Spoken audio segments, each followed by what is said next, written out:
Hey folks, welcome back to this edition of Ben's Bits. Last week we were discussing the topic of the law of seed and harvest within the context of an IRA, and we had a good question come through asking if it was applicable to use in a 401k. And the short answer is absolutely, but there's a big difference in application between the two and how best to approach it. And perhaps we'll discuss that in the future. But again, the quick answer is yes. The law of seed and harvest definitely applies to, let's just say, other forms of retirement accounts. However, this week I wanted to discuss market risk versus market opportunity. And this has been on my mind for a bit for quite some time and is very relevant in today's market. And I don't want to put it off too much because it's a great subject of concern. And depending on whom you're listening to, the severity of said concern ranges dramatically, especially for those of you who are feeling uneasy and unsure about the future of the market as a whole. If I were to consolidate everyone's opinion and all the talking heads' bullet points into just one sentence, I think it would be it depends on your outlook as to what your risk tolerance in the marketplace is.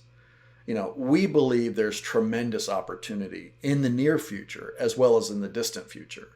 But we're also not basing our decisions on fear because we've been through market cycles or corrections or whatever word you want to insert. We also want to first point out that one could speculate and extrapolate all kinds of information that would fit a certain narrative by talking heads out there. But we need to remain vigilant in staying prudent and avoiding the emotional roller coaster that one could easily get caught up in without even realizing it at the time. Yes, real estate is hot right now.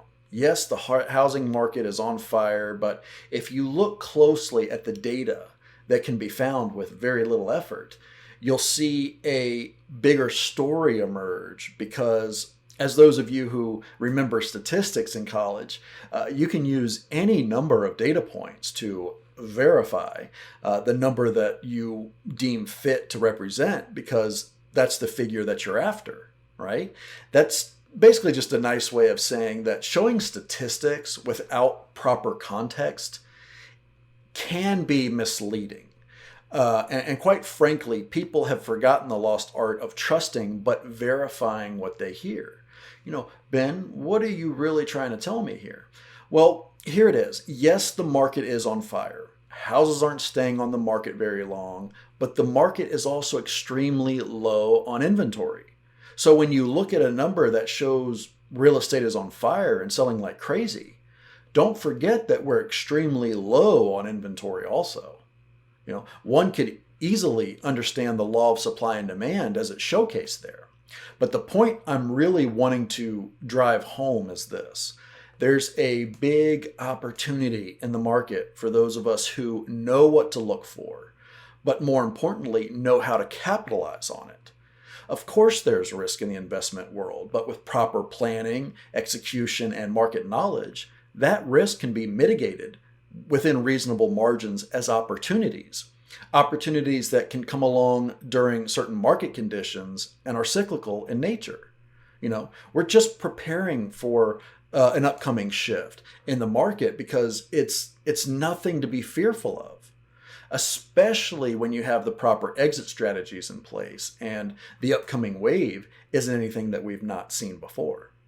Right. So that's it for this edition of Ben's Bits. And as always, thanks for watching, and we'll see you next time.